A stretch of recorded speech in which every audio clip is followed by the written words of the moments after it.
तो बच्चों आज का हमारा जो टॉपिक है उसका पहला पार्ट हम लेते हैं कि मैक्सिमम हाइट अटेन्ड बाय ए प्रोजेक्टाइल, या जिसे हिंदी में कहेंगे कि प्रक्षेप द्वारा प्राप्त अधिकतम ऊंचाई। तो इसकी मीनिंग क्या है कि जैसे मान लीजिए ये अर्थ है, तो अर्थ से हमने किसी बॉडी को प्रोजेक्ट कर दिया, ठीक है ना, या किसी पार्टिकल को हमने यहाँ से, या किसी सैटेलाइट को कहें, हमने यहाँ को किसी इनिशियल वेलोसिटी से इसको प्रोजेक्ट कर दिया, तो ये मैक्सिमम किस हाइट तक जाएगा, ठीक है ना। आप इसको कंसेप्ट को समझें, तो जब हम इसको यहाँ से प्रोजेक्ट कर रहे हैं तो हम क्या कर रहे हैं, इसको एक इनिशियल वेलोसिटी देंगे। तो जैसे कि सिंपल कंडीशन है कि ये कब तक ऊपर जाएगा, जब तक कि इसकी वेलोसिटी कितनी ना हो जाए, 0। यहाँ से हम इसको इनिशियल वेलोसिटी दे रहे हैं, तो ये मैक्सिमम हाइट वहाँ तक ही जा पाएगा जब इसकी वेलोसिटी कितनी हो जाएगी, 0 हो जाएगी। तो यहाँ पर इसकी जो फाइनल वेलोसिटी अगर हम इसको वी एफ कह दें तो ये कितनी हो जाएगी, 0।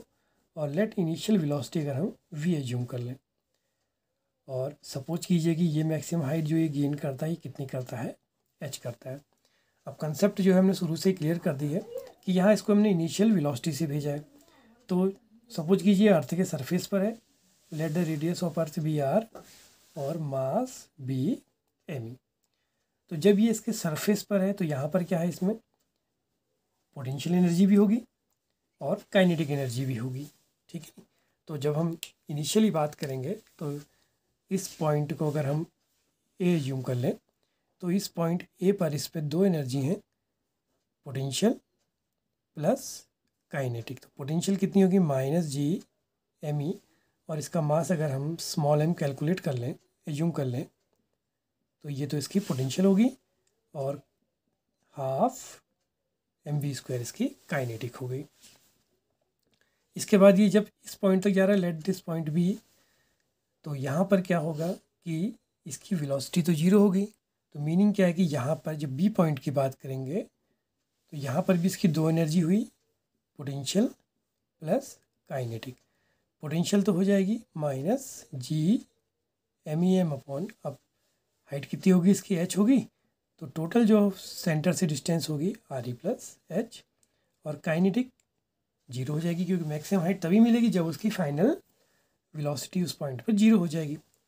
तो कंजर्वेशन ऑफ एनर्जी कहता है कि अगर हम ये एज्यूम कर लें कि लेट फ्रिक्शन का कोई एयर रेजिस्टेंस कुछ नहीं है, तो उसके थ्रू आपका जो एनर्जी लॉस है वो कुछ भी नहीं होगा, तो इस चीज़ को हम एज्यूम करेंगे कि there should be no air resistance, ठीक है।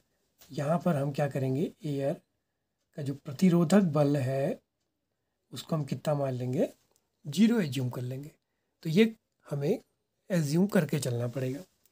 तो ये दोनों क्या हो जाएंगे, law of conservation of energy, ऊर्जा संरक्षण का नियम कहता है कि दोनों बराबर होंगे, तो उसको इक्वल कर लेंगे, तो ये बन जाएगा minus G M E M upon R E plus half M V square is equal to minus G M E M upon R E plus H.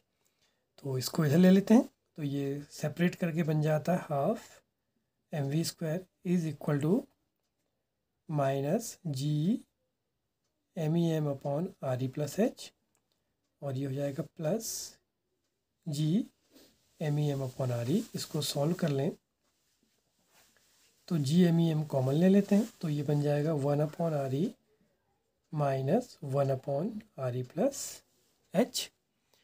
तो इस कैलकुलेशन को थोड़ा और सॉल्व करते हैं, तो ये बनती है half M V square is equal to minus G M E M upon R E into R E plus H, और यहाँ हो जाएगा R E plus H minus R E, ये दोनों टर्म कैंसिल, तो ये सॉल्व होके क्या बन रहा है, G M E M into H divided by R E into R E plus H. तो इसको अगर हम सॉल्व करें तो देखिए एम से एम कैंसिल हो जाता है, तो ये बन गया V square by 2 is equal to G M E H upon R E into R E plus H. तो इसको आप कैलकुलेट करके आप इससे वैल्यू को निकाल सकते हैं। थोड़ा सा इसमें और करेक्शन कर लें। करेक्शन ये हो सकता है कि G M E is equal to लिख सकते हैं G R E square H upon R E into R E plus H, ये पावर कैंसिल, तो ये V square is equal to आ गया 2 G R E H upon R E plus H. तो इस फॉर्मूले को यूज करके हम लोग मैक्सिमम हाइट को कैलकुलेट कर सकते हैं। तो और सिंप्लीफाई करना चाहें तो और सिंप्लीफाई करके ये क्या बन जाता है, V square is equal to 2 G R E into H, यहाँ से आर ई को कॉमन ले लें तो ये बन जाता है 1 plus H upon R E, ये और कैंसिल, इसको क्रॉस मल्टीप्लाई कर लें तो V square plus V square H upon R E is equal to 2 G H, और इसको इधर ले आके माइनस कर लें तो ये बन जाता है V square is equal to H common आ जाएगा, तो V square upon R E minus 2 जी। तो फाइनली जो ये फॉर्मूला बनेगा वो कुछ इस प्रकार का बन जाएगा कि H is equal to V square upon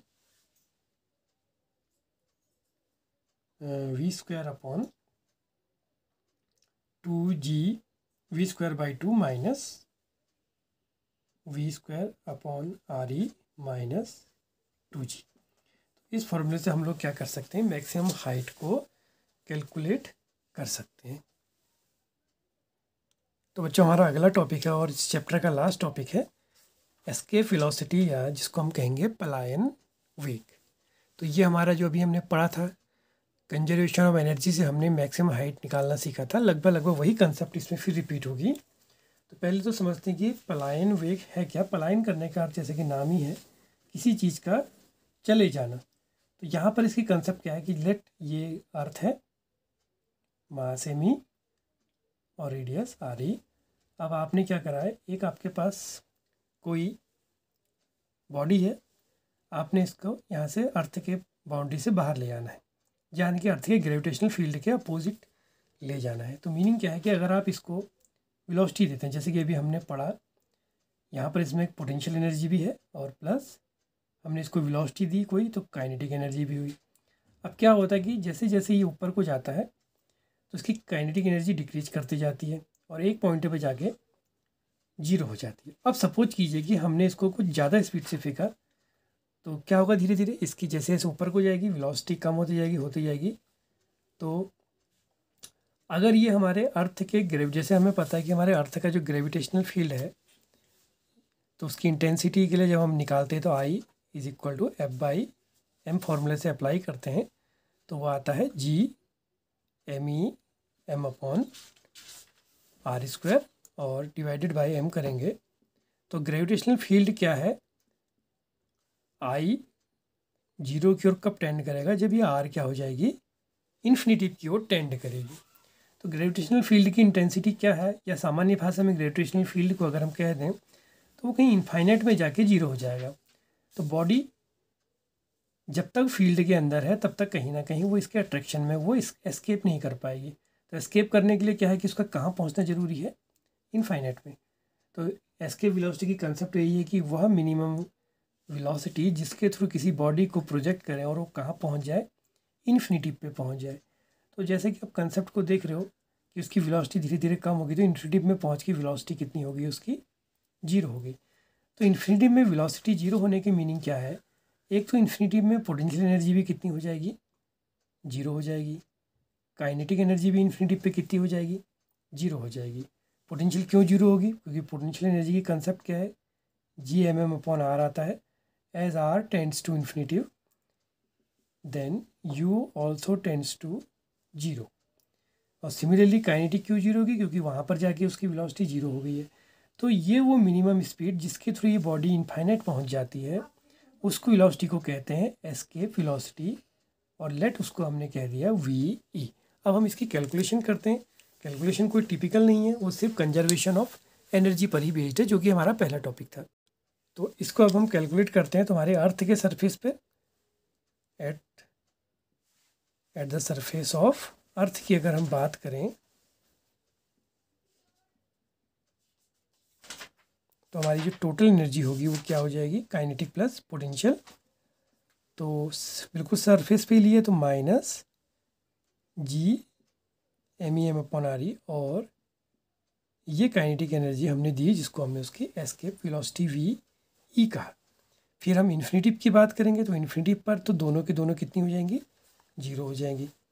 तो इन दोनों को इक्वल कर दें कंजर्वेशन ऑफ एनर्जी से, तो हाफ एम वी स्क्वायर अर्थ के सरफेस की, और वो इन्फिनिटिव की 0 होगी। तो ये फॉर्मूला क्या बन गया, half M V square is equal to G M E M upon R, ये कैंसिल हो जाता है।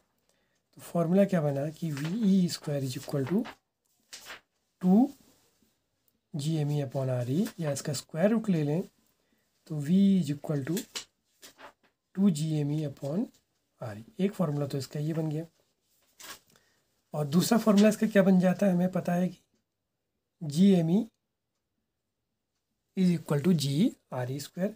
तो जब हम उस वैल्यू को यहाँ पुट कर देते हैं तो ये बन जाता है 2 G R E square upon R E, cancel होके 1 पावर बची। तो इसका नेक्स्ट फार्मूला बन जाता है अंडर रूट 2 जी आर ई। तो जब इसमें हम जी और आर ई की वैल्यू रखते हैं तो वी एस्केप वेलोसिटी नियरली आती 11.2 किलोमीटर पर सेकेंड, यानी कि अगर आप अर्थ के सरफेस से किसी बॉडी को प्रोजेक्ट करेंगे तो वो 11.2 किलोमीटर पर सेकेंड की स्पीड से प्रोजेक्ट किया जाएगा तो इनफाइनाइट में पहुंच जाएगी। तो ऐसी ही हर प्लेनेट की अलग अलग होती है। तो जिस प्लेनेट पे एस्केप वेलोसिटी जितनी कम होगी वहाँ पर एटमॉस्फेयर एग्जिस्ट नहीं करेगा, क्योंकि जो हमारे एटॉम्स हैं वो क्या करते हैं कि एस्केप कर जाते हैं। मून पे एटमॉस्फेयर न मिलने का सबसे बड़ा कारण ये है कि वहाँ पे एस्केप वेलोसिटी बहुत कम होती है। जब हम मून के लिए एस्केप वेलोसिटी की बात करते हैं तो वो नियरली वहाँ पे समथिंग 2.56 के अराउंड रेंज की आती है।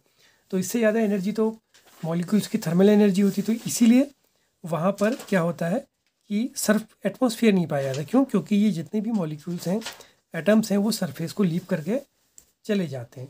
तो अर्थ पे एटमॉस्फेयर मिलने का कारण क्या है, उसकी हाई एस्केप वेलोसिटी। तो इतनी वेलोसिटी बिना किसी एक्सटर्नल फोर्स या बिना किसी एक्सटर्नल इक्विपमेंट के देना संभव नहीं, इसीलिए अर्थ पर एटमॉस्फेयर मौजूद है। तो बच्चों ये क्लियर हो गया कि क्यों अर्थ पे एटमॉस्फेयर मौजूद है। तो वहाँ एटमॉस्फेयर मौजूद होगा जिस प्लेनेट की एस्केप वेलोसिटी बहुत ज़्यादा होगी।